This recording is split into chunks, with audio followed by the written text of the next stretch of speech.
That hurts. Like a quartz and Any sign of trouble along the trail, Sergeant? Yes! A little water. A little snow yesterday, a little snow. All right, here's what we're going to do. Mouth deep on top of the old mountain. Everybody, all the Army now, right face. What's that? Turn his way. In 1775, in Lexington and Concord, what happened? Anybody know? The war. The shot heard round the world. The rebellion began. By 1776, we weren't rebels. We were patriots. We had a country. We were fighting for it. The war in the North went back and forth. We took Boston, chased the British out. They came back, took New York, chased Washington and the Continental Army all the way through, from New York through New Jersey. He came back when it looked like the war was just about lost at Trenton and Princeton.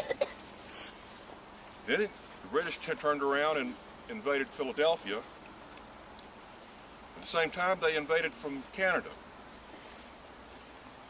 Again, it looked like the war was almost over, but we won the battles at Saratoga, and that brought the French in on our side. We weren't alone, so we had a chance at that point. But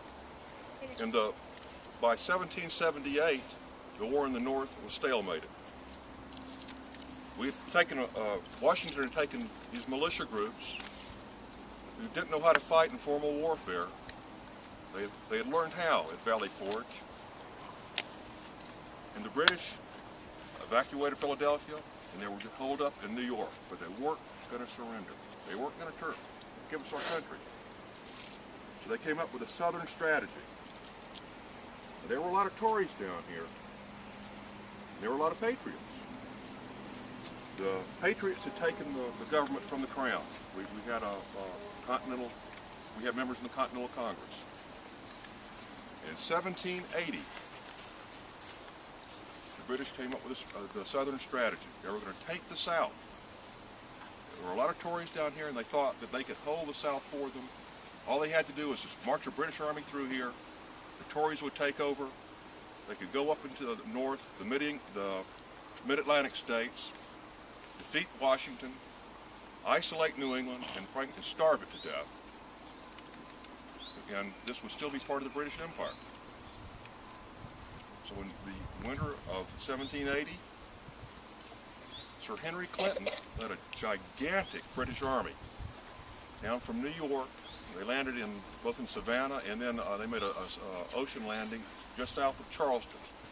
Charleston was the richest city on the continent by a long way. Very, very wealthy city, which also meant it provided a lot of money for the cause.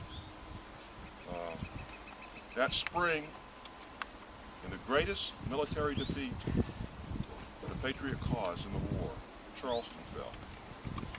It wasn't because of the money. They lost a Continental Army. Then later on that summer,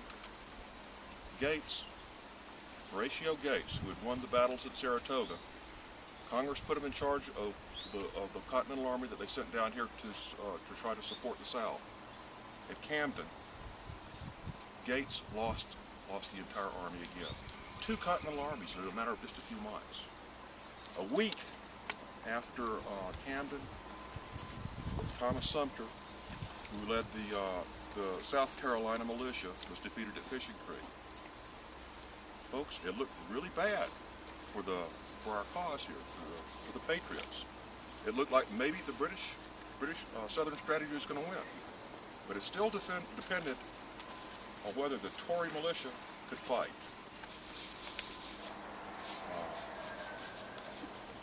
All right now, folks. First thing we have to do in this militia is learn how to cheer. And this is the way we're going to do it. Hip, hip, huzzah! Hip, hip, hip, huzzah! Oh, no. I can hardly even hear you, and I'm standing in front of you. Now listen. See that group down there? You think you can outshout them? Oh, yeah. Okay, so here, let's turn and face them. And let's make it really loud now. 1, 2, 3. Hip, hip, huzzah! Let's go. That part.